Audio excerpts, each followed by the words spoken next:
આંતર આકર્ષણ બળ ને રાસાયણિક બંધન કહે છે. આ બંને વચ્ચે એટલે કે બે આયનો વચ્ચે, બે પરમાણુ વચ્ચે, ઇવન બે સ્પીસીઝ વચ્ચે જે આંતર આણ્વીય આકર્ષણ બળ લાગે છે અથવા એમના વચ્ચેનું જે આકર્ષણ બળ છે એને આપણે શું કહીએ છીએ? રાસાયણિક બંધન તરીકે ઓળખીએ છીએ. હવે આપણને એક બીજો પ્રશ્ન એ થાય કે આવું આ રાસાયણિક મતલબ કે બંને વચ્ચેનું જે આકર્ષણ જેને આપણે રાસાયણિક બંધન કહીએ છીએ, કેમ આવું આકર્ષણ થતું હશે? બરાબર છે. આપણને એમ થાય કે જો આ બેના વચ્ચે આકર્ષણ થાય નહીં તો બંધ બનશે જ નહીં, બંધ બનશે જ નહીં તો આ ચેપ્ટર જ નીકળી જાય, ચેપ્ટર હોય જ નહીં. તો પહેલો તો પ્રશ્ન આપણને એ પણ થાય કે રાસાયણિક બંધ કોને કહીએ છીએ, મેં તમને સમજાવ્યું. હવે બીજો પ્રશ્ન એ કે કેમ બંનેના વચ્ચે આકર્ષણ થાય છે, આકર્ષણ થવાથી એમનો શું ફાયદો થાય? બરાબર છે. જો મિત્રો યાદ રાખો, બે પરમાણુ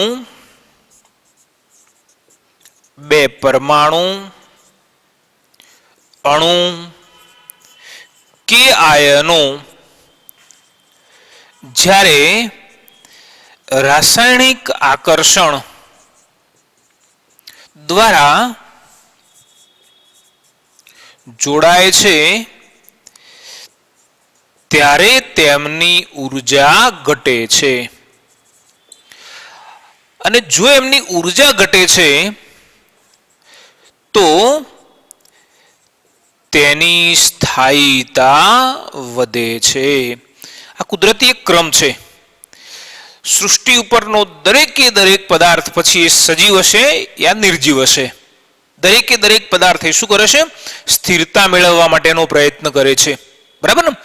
યાદ રાખો કે જ્યારે બે પરમાણુ, બે અણુ અથવા બે આયનો એકબીજા પ્રત્યે રાસાયણિક આકર્ષણ વડે જ્યારે જોડાય છે તો શું થાય કે જ્યારે બંને અલગ હતા એ વખતે એમનામાં જે ઉર્જા હતી એની સરખામણીએ જ્યારે બંને જોડાય છે ત્યારે શું થાય? એની ઉર્જા ઘટે છે. અને જ્યારે ઉર્જા ઘટે છે તો એની સ્થિરતામાં વધારો થાય છે. આપણે અગાઉ પણ કહ્યું છે, અગાઉ પણ મેં તમને સમજાવ્યું હતું કે દાખલા તરીકે જ્યારે પરમાણુના અંદર આપણે ઇલેક્ટ્રોનની ગોઠવણી કરતા હતા, પરમાણુની કક્ષક, જુદી જુદી કક્ષકના અંદર આપણે ઇલેક્ટ્રોન ગોઠવતા હતા, તો આપણે એવું કહેતા કે પહેલા ઇલેક્ટ્રોન વનેસ કક્ષકમાં ભરાય છે. કેમ વનેસમાં? કારણ કે વનેસ કક્ષકની ઉર્જા સૌથી ઓછી હોય છે. અને વનેસ કક્ષકની ઉર્જા ઓછી હોય તો ત્યાં સ્થિરતા સૌથી વધુ હોય છે. મેં તમને પહેલા પણ વાત કરી એમ કે સૃષ્ટિમાંનો દરેકે દરેક પદાર્થ એ સજીવ હશે કે નિર્જીવ હશે, મેક્સિમમ સ્થિરતા મેળવવા માટેનો પ્રયત્ન કરે છે. બરાબર ને? કોઈક જગ્યાએ આપણે ઊભા હોઈએ, આપણને થાક લાગશે, વધારે સમય સુધી આપણે ઊભા હોઈએ તો શું થાય? શું કરીએ? આપણે બેસવા માટેનો પ્રયત્ન કરીશું. જો કદાચ કોઈ જગ્યાએ ખુરશી મળી જાય તો આપણે ખુરશીમાં બેસી જઈશું. કેમ? કારણ કે એનાથી આપણો થાક ઓછો થાય, આપણને સ્થિરતા પ્રાપ્ત થાય છે. બરાબર? આપણે બહુ ધારો કે આખો દિવસ થાકેલા હોઈએ, આપણી સામે ખુરશી પણ હોય અને પલંગ પણ હોય તો આપણે પહેલી પસંદગી પલંગને આપીશું. કેમ? કારણ કે આપણું શરીર હવે થાકી ગયું છે. બરાબર છે? આપણે સ્થિરતા મેળવવા માટે આપણને ખુરશી કરતો જે પલંગ છે એ વધુ બેટર લાગે છે. તો એ રીતે અહીંયા કોઈ પણ બે પરમાણુ અણુ કે આયનો જ્યારે એકબીજા સાથે એટ્રેક્શન કરે છે, મતલબ કે એમના વચ્ચે જ્યારે આંતર આકર્ષણ લાગે છે તો એ વખતે પહેલાની સરખામણીમાં એની ઉર્જા ઘટે છે. અને ઉર્જા ઘટે છે તો એની સ્થિરતા વધે છે. બરાબર છે? રાસાયણિક બંધ બનવા માટેનું એક કારણ આ છે. બીજું કારણ આપણે એ પણ બતાવીએ છીએ કે દરેક પરમાણુ તેના નજીકના નિષ્ક્રિય વાયુ જેવી રચના પ્રાપ્ત કરવાનો પ્રયત્ન કરે છે. મિત્રો જુઓ, અહીંયા આપણે નિષ્ક્રિય વાયુ કોને કહીએ છીએ? તો તમે જાણો છો કે આવર્ત કોષ્ટકની અંદર સૌથી છેલ્લામાં છેલ્લો જે 18મા નંબરનો સમૂહ છે, જેને આપણે નોબલ ગેસીસ અથવા આપણે એને ઉમદા વાયુ અથવા તો નિષ્ક્રિય વાયુઓના સમૂહ તરીકે ઓળખીએ છીએ. કેમ એને નિષ્ક્રિય કહીએ છીએ? તો એનું કારણ એ છે કે એની બાહ્યતમ કક્ષા એ સંપૂર્ણ ભરાયેલી છે, અને જ્યારે બાહ્યતમ કક્ષા એ સંપૂર્ણ ભરાયેલી હશે તો એને ઇલેક્ટ્રોન મેળવવાની કે ઇલેક્ટ્રોન ગુમાવવાની બહુ વૃત્તિ હોતી નથી. બરાબર. અને જ્યારે એ ઇલેક્ટ્રોન મેળવતો નથી અથવા ઇલેક્ટ્રોન ગુમાવતો નથી તો શું થવાનું? તો એ કોઈના સાથે પ્રક્રિયા કરશે નહીં, અને જો પ્રક્રિયા નહીં કરે તો એ નિષ્ક્રિય વાયુ તરીકે અથવા નિષ્ક્રિય તત્વ તરીકે વર્તે છે. અને આવી લાક્ષણિકતા એ 18મા સમૂહના તત્વોની છે, અને એટલા માટે જે 18મા સમૂહના તત્વો છે આપણે શું કહીએ છીએ? નિષ્ક્રિય વાયુ અથવા નિષ્ક્રિય તત્વો તરીકે ઓળખીએ છીએ. એમની જે ફિઝિકલ સ્ટેટ મતલબ કે ભૌતિક અવસ્થા એ વાયુ છે, એટલે આપણે એને નિષ્ક્રિય વાયુ તરીકે ઓળખીએ છીએ. યાદ રાખો કે દરેકે દરેક પરમાણુ એ શું કરશે? એના નજીકમાં નજીકના નિષ્ક્રિય વાયુ જેવી રચના પ્રાપ્ત કરે છે. બરાબર ને? આપણે હંમેશા કોઈક સ્ટાન્ડર્ડ વ્યક્તિ હોય એનું ઉદાહરણ આપીએ છીએ. બરાબર ને? આપણા અભ્યાસક્રમની અંદર આપણે સરદાર વલ્લભભાઈ પટેલને, ગાંધીજીને, બરાબર ને, પછી સુભાષચંદ્ર બોઝ, બરાબર છે, સ્વામી વિવેકાનંદ, આ બધાને કેમ યાદ કરીએ છીએ? કેમ આ બધાને ભણીએ છીએ? બરાબર ને? કારણ કે એમનામાં કંઈક એવી એબિલિટી હતી, એવી કંઈક એમનામાં વિશેષતા હતી કે જે બીજા સામાન્ય લોકોની અંદર નથી. બરાબર છે? તો અહીંયા દરેકે દરેક તત્વની નજર કોની સામે છે? નિષ્ક્રિય વાયુ જેવી. દરેક તત્વ એ નિષ્ક્રિય વાયુ જેવું બનવા માટે પ્રયત્ન કરે છે, અને નિષ્ક્રિય વાયુ જેવું બનવા માટે શું કરશે? તો અહીંયા નિષ્ક્રિય વાયુ સાથે આપણે તુલના ક્યારે કરી શકીએ? કે જ્યારે તમે ઇલેક્ટ્રોન ભરશો, એટલે જો એની બાહ્યતમ કક્ષા પૂરેપૂરી ભરાયેલી હશે તો એ નિષ્ક્રિય વાયુ જેવી રચના પ્રાપ્ત થાય. અહીંયા જ્યારે બંધ બનાવશે, આપણે કહ્યું ને કે બે પરમાણુ અણુ અથવા આયનો રાસાયણિક આકર્ષણ દ્વારા જોડાય, અને એ જે આકર્ષણ છે એને આપણે રાસાયણિક બંધન કહીએ છીએ. તો આવી નિષ્ક્રિય વાયુ જેવી રચના પ્રાપ્ત કેવી રીતે કરશે? તો કોતો એ ઇલેક્ટ્રોન મેળવશે. બરાબર ને? ધારો કે એની બાહ્યતમ કક્ષામાં એકાદો ઇલેક્ટ્રોન ખૂટે છે તો એ શું કરશે? ઇલેક્ટ્રોન મેળવશે. ધારો કે એની બાહ્યતમ કક્ષામાં એકાદો ઇલેક્ટ્રોન વધારાનો છે તો એ ગુમાવી દેશે. બરાબર? ઘણી વખત એ ભાગીદારી કરશે. બરાબર છે? તો આ રીતે ઇલેક્ટ્રોનના વિનિમય દ્વારા, આપલે દ્વારા અથવા ઇલેક્ટ્રોનની ભાગીદારી દ્વારા નિષ્ક્રિય વાયુ જેવી રચના પ્રાપ્ત કરવાનો પ્રયત્ન કરે છે. નિષ્ક્રિય વાયુ એ વધુ સ્થાયી ગણવામાં આવે છે. બરાબર છે? અને એટલા માટે દરેકે દરેક પરમાણુ નિષ્ક્રિય વાયુ જેવો કેમ બને છે? સ્થિરતા મેળવવા માટે. આપણે અહીંયા કહ્યું છે ને કે એની સ્થાયીતા, તો એની સ્થિરતા વધે છે. તો આવા નિષ્ક્રિય વાયુ જેવા બનીને એ પોતાની સ્થિરતામાં વધારો કરે છે. બરાબર? તો રાસાયણિક બંધ કોને કહેવાય અને આવા રાસાયણિક બંધ કેમ બને છે એના વિશેની આપણે અહીંયા સમજૂતી આપી. હવે જુઓ મિત્રો, આપણે આ ચેપ્ટરની અંદર કોઈ પણ જ્યારે પરમાણુ અણુ અથવા તો આયનો એકબીજા સાથે જોડાય તો અલગ અલગ પ્રકારના સંયોજનો બનાવવાના. બરાબર ને? અને જે સંયોજનો બનશે એની સાથે એક ચોક્કસ પ્રકારની ફિઝિકલ પ્રોપર્ટી હશે. જે પરમાણુઓ જ્યારે જોડાય તો ચોક્કસ પ્રમાણમાં જ જોડાશે. આવા પરમાણુ અથવા આયનો જ્યારે જોડાય તો ચોક્કસ આકારે જોડાશે. બરાબર ને? દાખલા તરીકે H2 અને O2 આ બંને એકબીજા સાથે જોડાય તો શું બનશે? એમાંથી H2O બને છે. બરાબર ને? 1/2 O2. હવે જો અહીંયા 1 મોલ H2 અને અડધું મોલ O2 એકબીજા વચ્ચે પ્રક્રિયા કરી, શું બનાવી દીધું? H2O ના 1 મોલ બનાવ્યા. હવે પ્રશ્ન એમ થાય કે અહીંયા H2O કેમ બન્યું? બરાબર છે? જો તમે થોડોક ફેરફાર કરો તો કદાચ આવું બનશે, H2O2 બનશે. બરાબર છે? કદાચ આ H2O એ H+ સાથે જોડાય તો H3O+ બનશે. પ્રશ્ન થાય કે H4O+ કેમ ના બને? H5O+ કેમ ના બને? H3O 2 માઇનસ કેમ ના બને? બરાબર ને?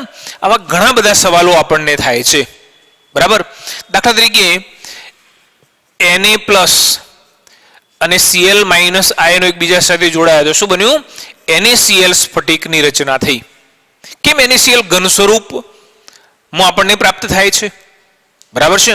દાખલા તરીકે ધાતુના પરમાણુઓ છે એ એકબીજા સાથે જ્યારે જોડાયેલા હશે તો ધાતુની સપાટી એ ચળકાટ કેમ ધરાવે છે? ધાતુની સપાટીને આપણે અથડાવીએ તો રણકાર કેમ ઉત્પન્ન થાય છે? ધાતુઓ વિદ્યુતનું વહન કેમ કરે છે? બરાબર ને? આવા અનેક પ્રશ્નો એ આપણને અહીંયા ઉદ્ભવે છે. દાખલા તરીકે CH4 મિથેન, તો તમે જાણો છો કે મિથેન અણુનો આકાર એ કેવો? આ રીતે સમચતુષ્ફલકીય છે. બરાબર? કાર્બન ડાયોક્સાઇડ છે તો આવો રેખીય આકાર ધરાવે છે. H2O નો અણુ છે તો આ પ્રમાણે કોણીય આકાર ધરાવે છે.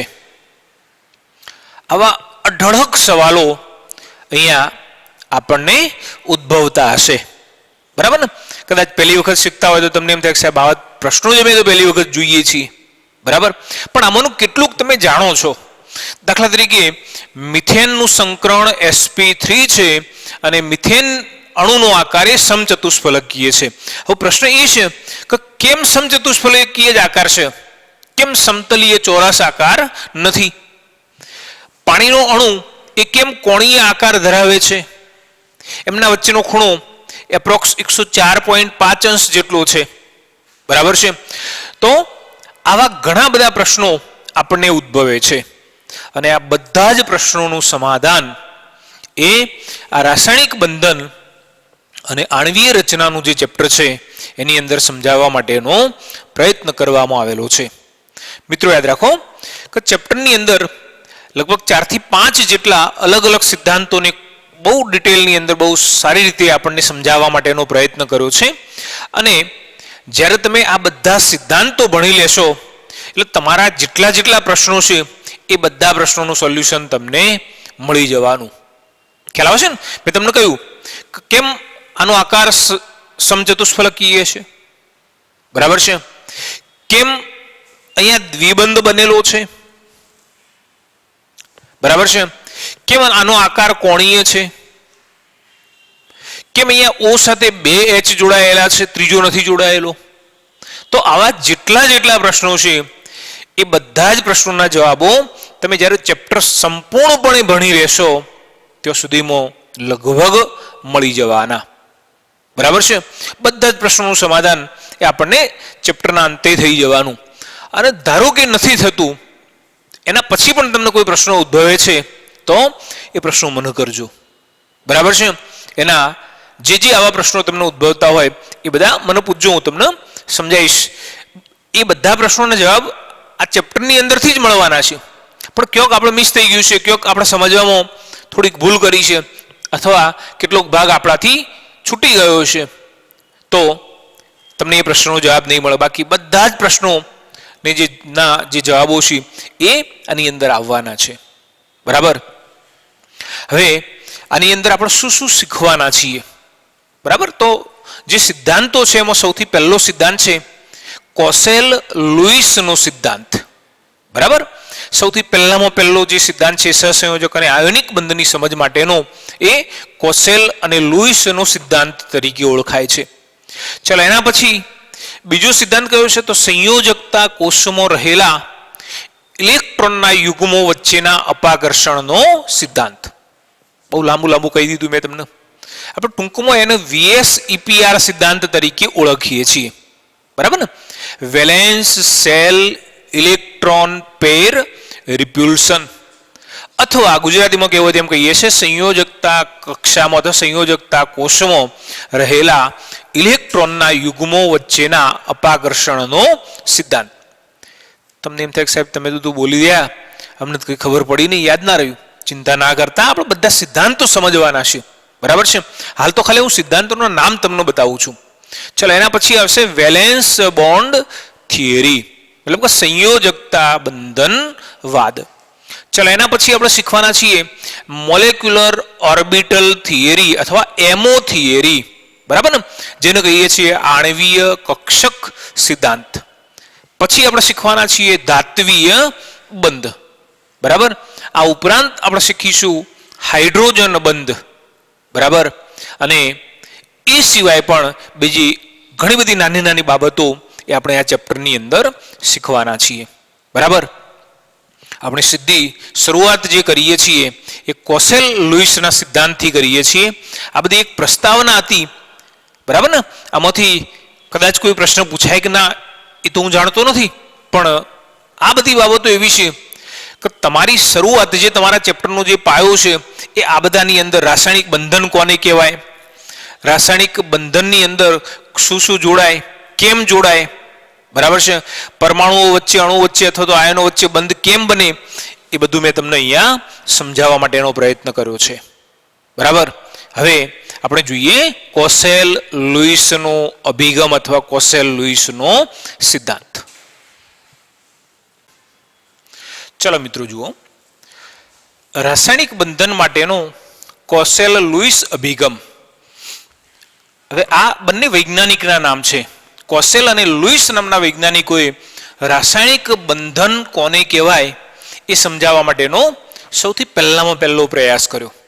આપણે અહીંયા બંનેને ભેગા નથી કરતા, બંનેને જુદા જુદા સમજવાનો પ્રયત્ન કરીએ છીએ. કોસેલ એ પોતાના રાસાયણિક બંધન માટેનો જે ખ્યાલ છે એ કેવી રીતે રજૂ કરે છે અને લુઈસ એ કેવી રીતે રજૂ કરે છે એ આપણે અહીંયા આગળ સમજવા માટેનો પ્રયત્ન કરીએ છીએ. તો સૌથી પહેલા જોઈએ કે લુઈસે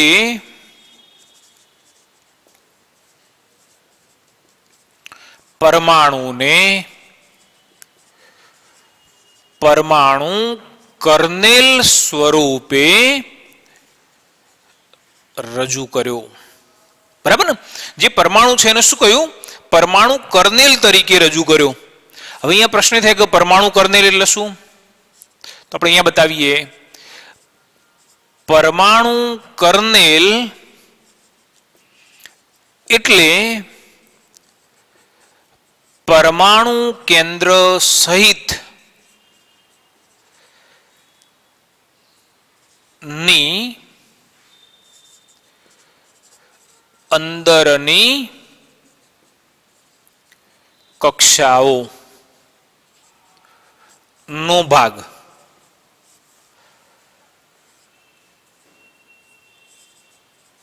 બહારની કક્ષા સિવાયનો.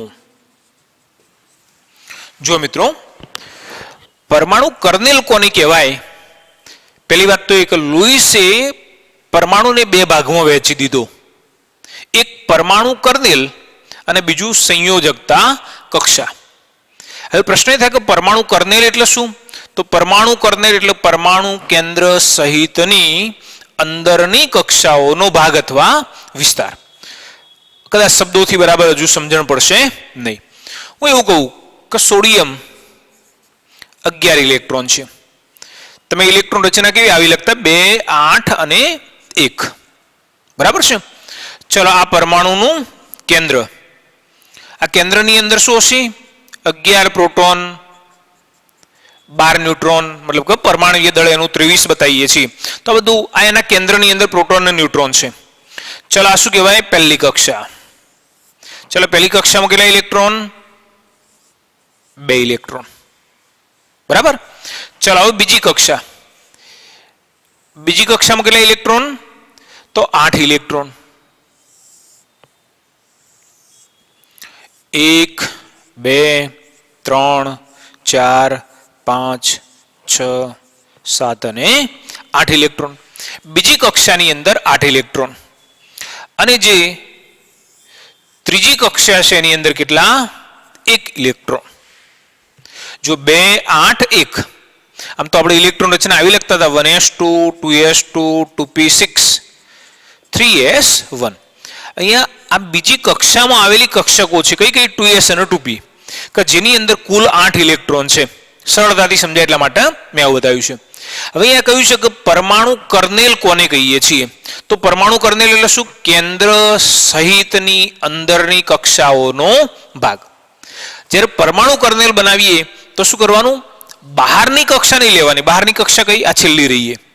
તો એના સિવાય ની જે અંદરની કક્ષાઓ છે, અંદરની કક્ષાઓ કોઈ બીજી અને પહેલી કક્ષા અને કેન્દ્ર સહિતનો જે ભાગ છે આપણે આને શું કહીએ છીએ? પરમાણુ કર્નેલ તરીકે ઓળખીએ છીએ.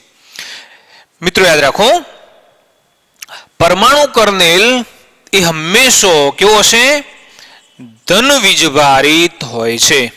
આટલો જે ભાગ છે એ ધન વીજભારિત હશે. કેમ? કારણ કે બહારની કક્ષાની અંદર એક ઇલેક્ટ્રોન છે અને અહીંયા ગણ્યા નથી. તમે જુઓ કે આટલો જે ભાગ છે એમાં પ્રોટોન કેટલા? તો પ્રોટોન કેટલા? 11. મતલબ કે એનો પ્લસ ચાર્જ કેટલો? તો +11. ચાલો આમાં ઇલેક્ટ્રોન કેટલા? તો પહેલી કક્ષામાં 2, બીજી કક્ષામાં 8. ઇલેક્ટ્રોન કેટલા? 10. મતલબ કે એનો ચાર્જ કેટલો? -10. ઓલ ઓવર જે ચાર્જ થવાનો એ કેટલો થશે? +1. તો કોઈ પણ પરમાણુ કર્નેલ એનો ચાર્જ કેટલો હશે? +1, +2, +3, +4, +5, +6, +7 અને મેક્સિમમ +8 સુધી. બરાબર છે? માની લો કે બહારની કક્ષામાં જો 8 ઇલેક્ટ્રોન લઈએ તો એને નહીં ગણવાના, અંદરની કક્ષાના જ ગણવાના. જો અંદરની કક્ષાના ગણીએ છીએ તો અહીંયા જેટલા 8 ઇલેક્ટ્રોન ધારો કે તમે લીધા છે તો આમાં 8 પ્રોટોન વધારે હશે. બરાબર છે? તો એનો વીજભાર કેટલો? +8 થવાનું. ટૂંકમાં બહારની કક્ષા સિવાયનો અંદરની કક્ષા અને કેન્દ્રવાળો જે ભાગ છે એને શું કહેવાય? પરમાણુ કર્નેલ. બરાબર? અચ્છા, તો પરમાણુના 2 ભાગ પાડી દીધા. એક પરમાણુ કર્નેલ જે હંમેશા કેવો હશે? ધન વીજભારિત. બીજો કયો? સંયોજકતા ઇલેક્ટ્રોન અથવા બહારની કક્ષામાં રહેલા ઇલેક્ટ્રોન. બરાબર છે? તો લુઈસે શું કર્યું? પરમાણુને પરમાણુ કર્નેલ સ્વરૂપે વિભાજિત કર્યો. હવે આપણને પ્રશ્ન એ થાય કે આ સીધે સીધું એક જ હતું તો કેમ આવું બધા ભાગ પાડવાની જરૂરિયાત ઊભી થઈ? બરાબર ને? કેમ પરમાણુ કર્નેલને જુદો પાડ્યો? તો લુઈસ એવું માને છે કે કોઈ પણ બંધ બનાવવા માટે, બંધન માટે ઇલેક્ટ્રોન કયા? આ ઇલેક્ટ્રોન જવાબદાર છે. જે બંધ બનાવશે, બંધ કેવી રીતે બનશે? તો કો તો ઇલેક્ટ્રોનની ભાગીદારી કરશે, કો તો ઇલેક્ટ્રોનની આપલે થશે. બરાબર ને? તો એ આપલે અથવા ભાગીદારી કોણ કરશે? આ બધા ઇલેક્ટ્રોન નહીં કરે. આ જે સૌથી બહારની કક્ષામાં રહેલો ઇલેક્ટ્રોન છે એ જ આની અંદર ભાગીદારી અથવા ઇલેક્ટ્રોનની આપલે કરશે. બરાબર ને? આ તો કક્ષા આખી આખી પૂરી છે અને જ્યારે આ કક્ષા પૂરેપૂરી ભરાયેલી છે તો એમાંથી એક પણ ઇલેક્ટ્રોન રિલીઝ કરશે નહીં અથવા એમાં એક પણ ઇલેક્ટ્રોન વધારાનો સ્વીકારશે નહીં. આપણે બજારમાં જઈએ, 10 રૂપિયાની વસ્તુ કદાચ કોઈ ખરીદતા હોઈએ તો આપણે પહેલાં શું કરીએ? ખિસ્સામાંથી બધું બરાબર ચેક કરીએ કે ભાઈ 10 રૂપિયા ખુલ્લા છે. 500ની નોટ ખુલ્લી નહીં કરાવીએ. બરાબર છે? હા, કોઈ વિકલ્પ નથી. રેર કેસમાં પછી જ્યારે છૂટા નથી તો પછી આપણે શું કરીએ? બીજાના જોડેથી, કદાચ જો મળતા હોય તો બીજાના જોડેથી લઈને પણ આપણે વસ્તુ લઈ લઈએ કે ભાઈ પછી હું તને આપી દઈશ. બરાબર? પણ 500ની નોટ ખુલ્લી નથી કરાવતા. તો એના જેવું છે કે આ જે અંદરની કક્ષા છે એ પૂરી ભરાયેલી રહેશે. એની બાહ્યતમ મતલબ કે અંદરની કક્ષાના ઇલેક્ટ્રોનને મુક્ત કરશે નહીં. બરાબર છે? તો આવા ભાગ કેમ પાડ્યા? તો જે બાહ્યતમ કક્ષાના ઇલેક્ટ્રોન છે એ જ પરમાણુના બંધનની અંદર ભાગ લે છે. અંદરની કક્ષાના ઇલેક્ટ્રોન બંધનની અંદર ભાગ લેતા નથી. બરાબર છે? ચાલો જુઓ, બાહ્યતમ કક્ષાના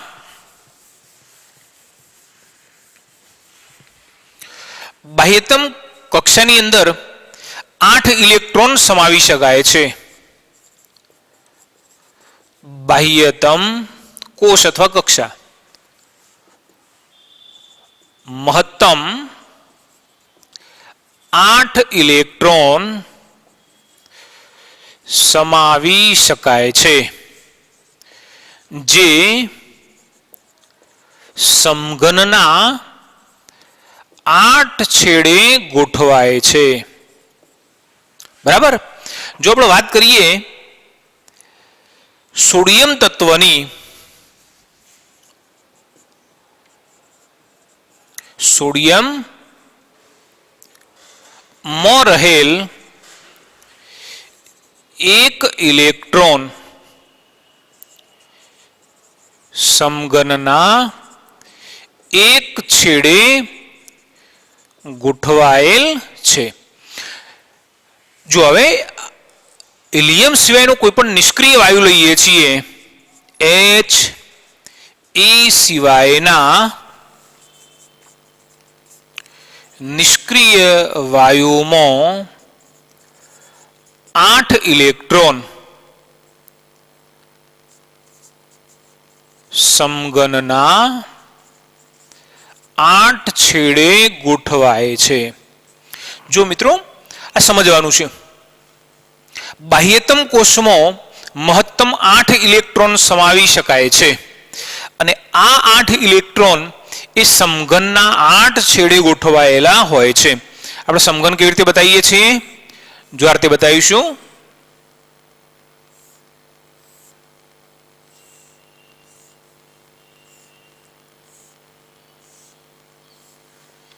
ચાલો જુઓ, આ સમઘન દોર્યો છે. હવે એકચ્યુઅલી કોઈ પણ તમે કક્ષા લેશો તો તમે કક્ષા તો કેવી રીતે બતાવી કે દાખલા તરીકે આ પરમાણુનું કેન્દ્ર છે, તમે આને કક્ષા કહી દીધી. વાસ્તવમાં પરમાણુ કેવો છે, તો પરમાણુ દડા જેવો ગોળ છે, બરાબર ને. આ જે પરમાણુ છે તો ખરેખર તો પરમાણુનો આકાર કેવો છે, મતલબ કે એના આજુબાજુની જે કક્ષા છે આમાંય હોઈ શકે, આમાંય હોઈ શકે, આમાંય હોઈ શકે, આમ બી હોઈ શકે. મતલબ કે જે પરમાણુનું કેન્દ્ર છે એની આજુબાજુ જે કક્ષા છે કેવી રીતે આપણે, હા, કક્ષાની જે વ્યાખ્યા આપી એમાં આપણે એવું બતાવ્યું હતું કે કેન્દ્રથી એક નિશ્ચિત અંતર નક્કી કરવા માટે, એની ઉર્જા નક્કી કરવા માટે આપણે સમતલમાં એક લાઈન દોરીએ છીએ, વર્તુળ દોરીએ છીએ, બરાબર ને. બાકી ખરેખર તો જે પરમાણુનું કેન્દ્ર છે એનાથી નિશ્ચિત અંતરે બધી દિશામાં કક્ષા આવેલી છે એવું આપણે કહીએ છીએ, બરાબર ને. તો એનો અર્થ એવો તો કક્ષા કેવી થઈ, આ રીતે દડા જેવી ગોળ થઈ, બરાબર છે.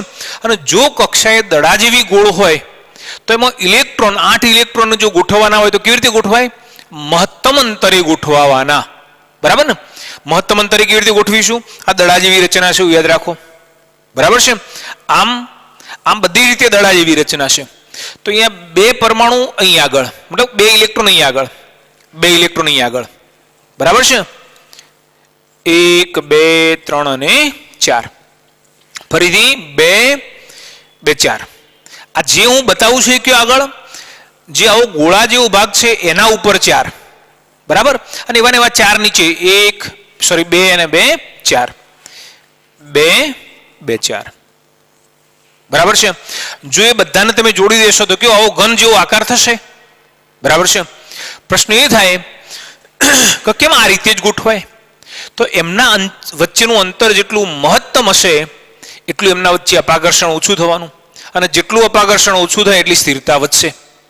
તમે 2 ઇલેક્ટ્રોન ભેગા કરી દો, શું થાય, એક ઇલેક્ટ્રોન, મતલબ કે બંને ઇલેક્ટ્રોન ઋણ વીજભારિત છે, અને ઋણ વીજભારિત છે તો શું થાય, એકબીજા પ્રત્યે એમને અપાકર્ષણ થાય છે, અને અપાકર્ષણ થવાથી એકબીજાના નજીક રહી શકતા નથી, એટલે મહત્તમ અંતરે એ ગોઠવવાનો પ્રયત્ન કરે છે, બરાબર. જો અહીંયા સોડિયમની વાત કરીએ તો સોડિયમમાં માત્ર ને માત્ર એક જ ઇલેક્ટ્રોન આવેલો હશે, આ બધા ઇલેક્ટ્રોન હશે નહીં, બરાબર. કોની વાત કરીએ છીએ, સોડિયમની, બરાબર. એક જ ઇલેક્ટ્રોન હશે. જો સોડિયમની અંદર આપણે વાત કરીએ તો સમઘનના એક જ છેડે એક ઇલેક્ટ્રોન હશે, કારણ કે એની બાહ્યતમ કક્ષામાં એક જ ઇલેક્ટ્રોન હતો. પણ હિલિયમ સિવાયનો કોઈ પણ નિષ્ક્રિય વાયુ લઈએ, હિલિયમમાં 2 જ ઇલેક્ટ્રોન છે, એટલે હિલિયમ સિવાયનો neon, argon, krypton, xenon, radon કોઈ પણ તમે નિષ્ક્રિય વાયુ લો છો તો એમાં મેક્સિમમ કેટલા, 8 ઇલેક્ટ્રોન હશે, અને એ 8 ઇલેક્ટ્રોન સમઘનના 8 છેડા ઉપર ગોઠવાયેલા હોય છે. ચાલો જુઓ આગળ.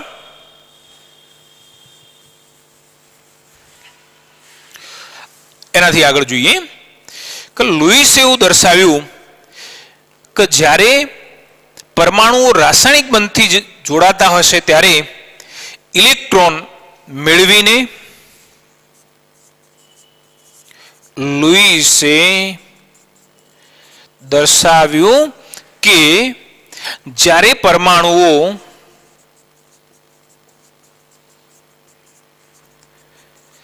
રાસાયણિક બંધથી જોડાય છે ત્યારે ઇલેક્ટ્રોનની ભાગીદારી કે ઇલેક્ટ્રોનની આપ લે કરીને અષ્ટકની રચના પ્રાપ્ત કરે છે. પ્રાપ્ત કરે છે, જેને અષ્ટકના નિયમ તરીકે ઓળખવામાં આવે છે. જો મિત્રો, લુઈસે એવું દર્શાવ્યું કે જ્યારે પરમાણુઓ રાસાયણિક બંધથી જોડાય છે ત્યારે કો તો શું કરશે? ઇલેક્ટ્રોનની ભાગીદારી કરશે,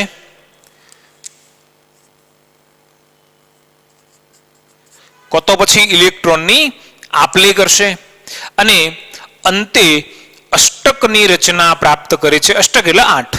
બરાબર છે. માની લો કે જો એની બાહ્યતમ કક્ષામાં વધુ ઇલેક્ટ્રોન હશે તો એ ગુમાવીને 8 ઇલેક્ટ્રોનની રચના પ્રાપ્ત કરશે. જો કદાચ એની બાહ્યતમ કક્ષામાં અષ્ટકમાં થોડાક ઇલેક્ટ્રોન ખૂટતા હશે તો ઇલેક્ટ્રોન મેળવી અને અષ્ટકની રચના પ્રાપ્ત કરશે અને ઘણી વખત એ ઇલેક્ટ્રોનની ભાગીદારી કરશે અને ભાગીદારી કરીને અષ્ટકની રચના પ્રાપ્ત કરે છે. આપણે જોઈએ કે ઇલેક્ટ્રોનની આપ-લે કોણ કરી શકે છે? બરાબર છે. એક ઉદાહરણ આપણે જોઈએ ઇલેક્ટ્રોનની આપ-લે માટેનું. દાખલા તરીકે Na એક ઇલેક્ટ્રોન ગુમાવીને Na+ આયન બનાવે છે, જ્યારે Cl પરમાણુ એક ઇલેક્ટ્રોન મેળવીને Cl- આયન બનાવે છે. બરાબર છે. અને જે આ રીતે બનેલા Na+ અને Cl- આયનો છે એ સ્થાયી અષ્ટક રચના પ્રાપ્ત કરે છે અને એકબીજા સાથે જોડાય છે. જો અહીંયા આપણે સોડિયમની વાત કરીએ, એકચ્યુઅલી સોડિયમની ઇલેક્ટ્રોન રચના કેટલી? 2 8 1 છે. હવે સોડિયમ શું કરશે? એક ઇલેક્ટ્રોન ગુમાવશે. ચલો, જેવો ઇલેક્ટ્રોન ગુમાવે એટલે શું થઈ જાય? Na+ બની જાય. ઇલેક્ટ્રોન રચના કેટલી થઈ? 2 8 થઈ. જેની બાહ્યતમ કક્ષાનો એક ઇલેક્ટ્રોન હતો એને ગુમાવી દીધો. કેવી રચના બનાવી? અષ્ટક રચના બનાવી, નિયોન જેવી રચના બનાવી. બરાબર. જો ક્લોરીનની વાત કરીએ તો ક્લોરીનમાં કેટલા ઇલેક્ટ્રોન છે? 2 8 7. બરાબર છે. ચલો, અહીંયા શું થવાનું? Cl એક ઇલેક્ટ્રોન મેળવશે. જો Cl એક ઇલેક્ટ્રોન મેળવે તો શું બનાવશે? Cl-. જો આમાં એક ઇલેક્ટ્રોન ઉમેરાય તો શું બને? 2 8 8. જો આ પણ નિષ્ક્રિય વાયુ આર્ગોન જેવી રચના પ્રાપ્ત થઈ ગઈ. આમાં કેવું છે કે સોડિયમની બાહ્યતમ કક્ષામાં એક ઇલેક્ટ્રોન વધારાનો છે, જ્યારે ક્લોરીનની બાહ્યતમ કક્ષામાં 7 ઇલેક્ટ્રોન છે, મતલબ કે એક ઇલેક્ટ્રોન ખૂટે છે. બરાબર ને? એટલે આ સોડિયમ શું કરે છે કે ચલો ભાઈ હું એક ઇલેક્ટ્રોન આપી દઉં. બરાબર. પેલો ક્લોરીન શું કહે છે કે તું આપી દે, મારે એક ઇલેક્ટ્રોનની જરૂર છે.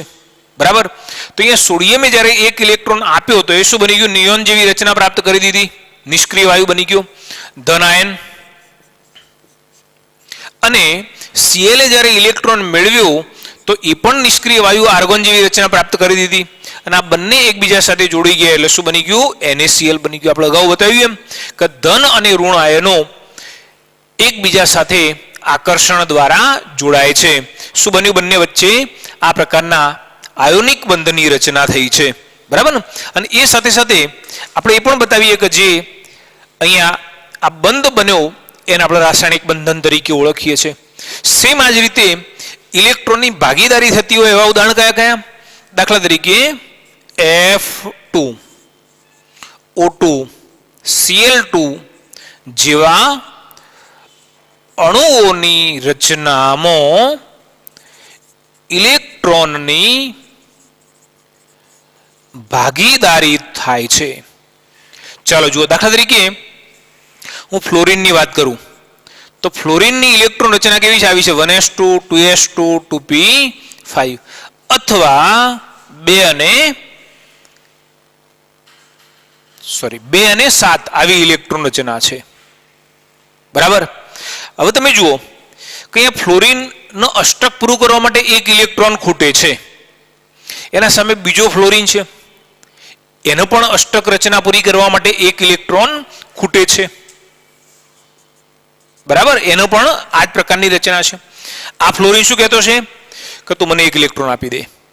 તો મારું અષ્ટક પૂરું થઈ જાય. બરાબર ને? આ શું કહેતો હશે?